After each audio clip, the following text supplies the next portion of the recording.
Yo, what's going on, guys? And today I want to talk about who will the Indiana Pacers be drafting in the second round of this year's NBA draft. And it's going to be a doozy, okay? Because I think Rick Carlisle wants to win now. He wants to prove people, hey, you guys are wrong what you're thinking about me. So let's get right into it and talk about who I think could be some good prospects for this year's NBA draft. So let me hear those beautiful comments and thoughts down below, and let's get right into it. And the three guys I have are Matthew Hurt, David Duke, and my man from Western Kentucky, Charles Bassey. So let's get in. Charles Bassey will be the last one just because I've talked about him before, and I want to give the other guys some time, to actually get a fair chance of being, to have them talked about. So David Duke, who played for Providence, is an interesting prospect if you haven't heard of him. I think he's a guy who could be really good and be a fantastic player in this year's NBA draft. He's 6'5", 205 pounds, and he was a 17-point per game scorer. Yes, he shot 38.7% 2 times in college from the field, and 1 year only at 41%. But the past 2 years, this year was a 39% three-point shooter and a 42% three-point shooter. He's not a very efficient player, and he doesn't get the most out of his athleticism. But he has great hand-eye coordination, and he has the ability to keep the ball away from defenders. But he's not particularly shifty. Look, Duke is considered a very high-level guy and hard worker, so I wouldn't rule him out being able to fix a lot of his issues currently with his game. But right now, he can't impact the game enough on offense. His jumper doesn't really work off movement. He has no in-between game that is currently efficient, and he can't finish at the rim effectively. Essentially, you'd be drafting a high-level defender hoping that the jumper translate fully. I'm personally just not quite there on doing that right now. I wouldn't have an issue giving him a two-way. Again, he'll be a good culture guy for the organization, and he could turn into an interesting switchable defensive player if the shooting works out, and there's enough touch as a shooter within Duke to be willing to bet on that. Now, over the past 2 years, he's made 40.3% from three on over 200 attempts. So that's really good. But he's a very good defender. He does a great job on ball. He's got good lateral quickness and stays in front of opposing players. Hard to go through his chest because he's so strong and balanced. Switchable because of this, at least 1 through 3 positions. Potentially can even deal with some small fours without being totally overwhelmed. Really takes pride as an on-ball guy, trying to slow down the opposition. Good in recovery, doesn't quit on plays. Active hands that stay out or wide or high. Appreciates his mentality for trying to shut down tougher players. Defense will be a critical part of his translation to the NBA if he sticks. He's 6'5", 205 pounds with a 6'9" wingspan. Good athlete, but not an elite one. Has some explosiveness as a leaper and some twitch as a driver. Now, another guy they could go is Marcus Garrett, who his three-point shot went from 26 to 24 to 32 to 34% his last year, and his field goal percentage was always around 45%. He's a guy who got you almost 2 steals a game. Look, he is 6'6" with a 6'10" wingspan, and he came into the G League Elite Camp at 190 pounds, but plays like he's 215. He also plays with a real level of fearlessness and aggressiveness. Very extremely tough mindset. Very quick with great foot speed. Terrific reactivity. Considered to have an elite strong work ethic.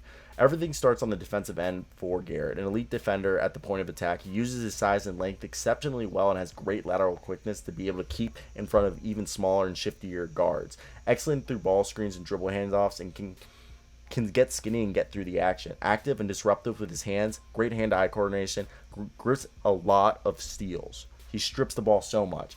Always has his arms outstretched in the passing lanes and gets deflections directly out of hands. Similar to Chris Dunn, has few issues guarding up the lineup because of how tough and aggressive he is. Won't be able to guard bigs in the post, but will be able to switch between 1 and 3 and probably onto wings and perimeter-based fours.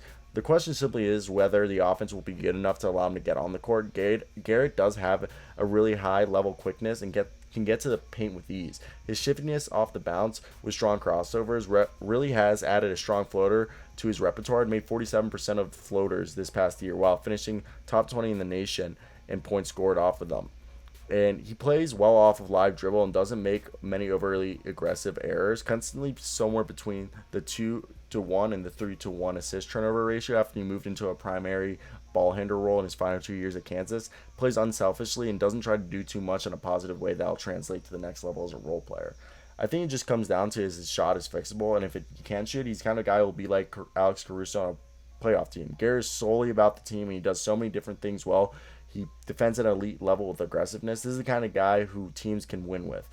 But it all hinges on if he can separate himself by becoming a floor spacer with stars next to him. Now, Matthew Hurt is a guy who, coming out of Duke, he played 2 years and he was 39% from three his freshman year and 45% this year. He's 6'9", and he's got some size to him. He's 235 pounds. He shot 42% on 233 attempts through his Duke career. He has an exceptionally high release, very high, and I think this is a guy who, yeah, he's 6'9", and only has a 6'10" wingspan, and he isn't an athlete by NBA standards. But this is a guy that I think it all comes down to what the team thinks how important shooting is in the modern NBA, and Rick Carlisle does like it. And Hurt can become a ridiculous weapon out of pick and pop situation off the movement that can overcome his defense. Really, the thing is he might become a bigger version of Duncan Robinson, who plays the four and creates shots out of movement and pick and pops. He can crush switches and ball screens and then learn to make pass reads off of them is the question, because we've seen some flashes. He needs to get better shape. He needs to be in unbelievable shape if he's going to have to stick in the NBA. And he needs to become at least passable on defense. And when you think there, guys like Georges Niang and Doug McDermott are valuable rotation players because they're lights out from three. Hurts has a way to go to get there, but there's a chance that he can develop to that guy. I think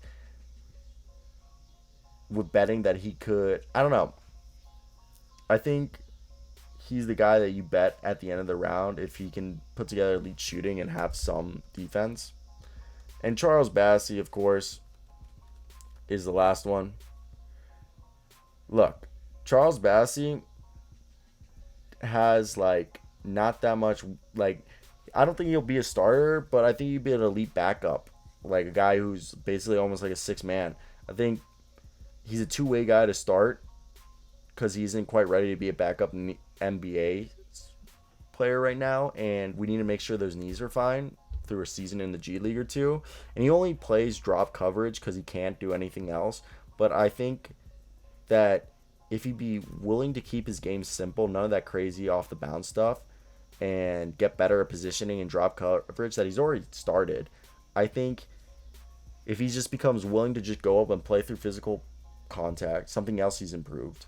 He's such an easy leaper and rim runner with strong hands. I can understand him being like a 15 to 25 minutes off the bench rim protector who's a good rim runner and a lob threat off the pick and roll who can potentially stretch the floor. I think that's a very good option. So let me hear your thoughts down below, what you guys think. But that's it for me, guys. Peace out.